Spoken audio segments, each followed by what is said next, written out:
Finding Your Path, a college-level meditation on the meaning of work, rejection, and purpose. What career should I pursue? It's the quintessential question that torments the eager graduate, the midlife wanderer, and the unfortunate barista with the philosophy degree. Dave Chapelle once joked, "I don't get paid for the joke.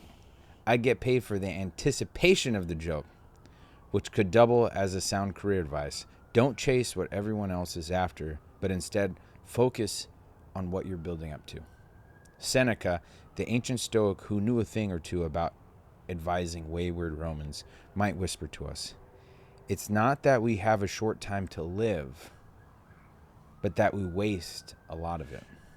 In other words, don't fixate on a single path when life offers a myriad of roads. Your career doesn't have to be a one-lane highway. Consider it more like an orchestra, and you, the conductor, tasked with weaving together a cacophony of interests, skills, and maybe a hobby you picked up during the mid-pandemic crisis. But let's be honest, career rejection can feel like Alexander the Great facing a wall he can't breach. The sting of not getting the job or the promotion is akin to being handed a sword only to find out that it's made of plastic. Confucius, who was denied his fair share of bureaucratic posts, would likely tell you, "Our greatest glory is never failing, but in rising every time we fall." Alexander, however, would urge you to break through that wall, albeit with more vigor and perhaps a few war elephants. Can't go wrong with war elephants. Rejection isn't a sign that you're unworthy. It's the universe telling you to recalibrate. If Alexander pivoted after every battle he lost, why can't you pivot after a botched Zoom interview? Next time you're rejected, remember, the world is vast, and if one city falls, there's always another one to conquer, especially in the age of LinkedIn. Now, should you go back to school, or should you press on with the tools that you have? Walt Disney, who had no formal higher education, but could still outdream of Harvard MBA, might ask you, what would you do if you weren't afraid? Leonardo Da Vinci, the perennial autodidact. God, this is the first time I read this, by the way. Same. Leonardo da Vinci, the perennial autodidact, could have gone back to school 100 times, but he chose to learn on his own terms, sketching cadavers and inventing helicopters centuries before they became practical. If you're yearning for knowledge, embrace it in any form, whether it's an Ivy League classroom or YouTube tutorials at 2 a.m. The question isn't whether you need more school, it's whether you're willing to learn with or without a diploma as the dangling carrot. But how do you find that elusive purpose? That Coltrane-like sheets of sound that vibrate with your inner frequency. This is where Napoleon and John Coltrane might sit down for an unlikely jam session. Napoleon would tell you that purpose is like his empire, a vision that expands as you march forward.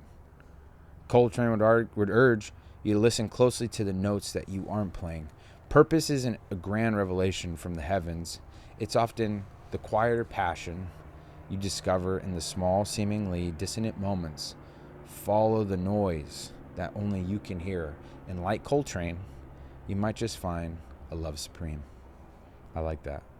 So, should you start your own business or stick to a job? Leonardo da Vinci freelanced before it was cool, while Seneca, a career politician and advisor to a tyrant, no less, stuck it out in public service. Your choice depends on your appetite for uncertainty.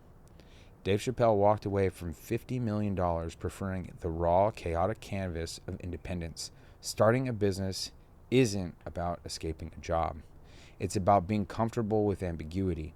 If you thrive in order, perhaps Napoleon's disciplined ranks are for you. If chaos fills your creativity, maybe you're ready for Da Vinci's world of endless sketches and unfinished masterpieces. Lastly, let's talk mentorship. Imagine being Leonardo without Verrocchio or Napoleon without his generals. A mentor isn't just a career coach. It's someone who believes in your potential when your own confidence falters. As Confucius said, he who learns but does not think is lost. He who thinks but does not learn is in great danger. A mentor helps you bridge the gap between thought and action. To find one, be as persistent as Alexander, knocking on Aristotle's door for a lesson. It's not about finding the perfect guide, but about recognizing wisdom in those who fought battles you set to encounter.